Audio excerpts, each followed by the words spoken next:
Alright guys, ni aku punya progress RZ lah. Okay, by the way dia dah nak siap dah tak banyak benda. Okay, sport rim depan semua dah boleh jalan, arm semua dah settle. Ni semua dah settle, tinggal balancer aku tengah cat. Dengan horn dan horn bracket aku tengah cat lagi. Sebenarnya ni aku nak cat juga ni, tapi tak ada masa. Switch pun aku nak touch up tapi tak ada masa, so aku pakai dulu. Okay, ni aku dah tukar lah. Okay, crown kita tukar, fork kita tukar, handlebar cat balik. Master pump aku tukar pakai R6 nya, rim kita pakai R lah 125, and then ni screw memang asal pakai macam ni. Itu je lah. Nampak dia dah nak siap dah sebenarnya, cuma ada benda kecil-kecil lagi aku kena touch up sikit lah. Okay, cuma belakang magat aku tengok, magat aku sengit nampak tak magat dah sengit. Bila aku tengok dekat sikit kan, tengok di sini nampak lah, yang sebelah sini tinggi, sebelah sini rendah. So nanti mungkin aku letak washer sikit di situ, bagi dia tolak ke sana sikit kan, ke kanan sikit, tengok dia jadi ke tak jadi. Okay, kalau tengok tayar dan body sama tegak. Okay, tayar pergi ke lampu tu kan, dia dah tegak dah. Okay, tayar pergi ke lampu dah tegak dah. Kena kat magat ni belah sengit. Nanti aku nak tengok balik lah apa problem. Okay, exhaust pun kena touch up. Ni aku dah touch up. Okay, ini tabung dia masa tu memang teruk nak mampus. Okay, pun aku dah touch up, dah cantik dah. Footrest dah tukar, absorber dah tukar.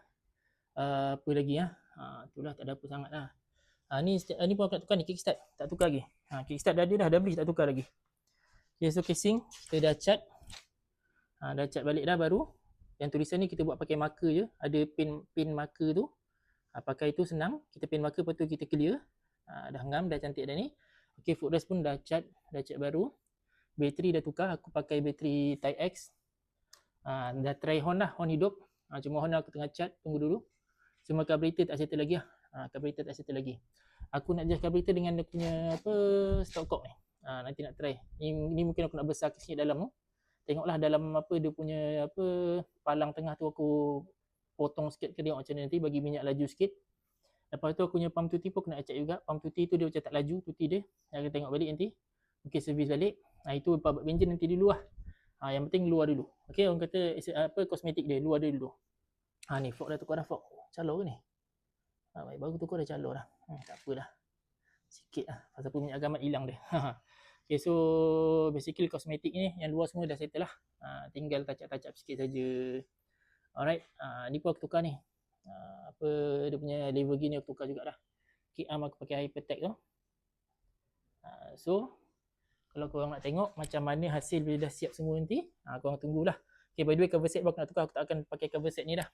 Okay, sebab masa aku pasang tayar tu, tak macam mana dah silap aku boleh tertindih pula lengan aku kat dia punya magat ni. So magat dia patah. Magat patah, aku terpaksa lah cari cover set lain. Bukan patah sikit, memang patah yang panjang. Jadi patah tak boleh pakai dah. So aku kena cari cover set lain. Depan ni wiring pun kena buat balik ni. Untuk lampu. Nanti aku touch up balik lah. Okay, meter dah hidup, speedo dah cantik dah. Dah adjust lawa, ngam-ngam cun-cun. Okay, ni meter aku dah touch up. Asal meter ni belakang buruk gila ni. Okay, tapi aku dah touch up. Dah jadi macam baru. Alhamdulillah. Dah tak banyak benda lah.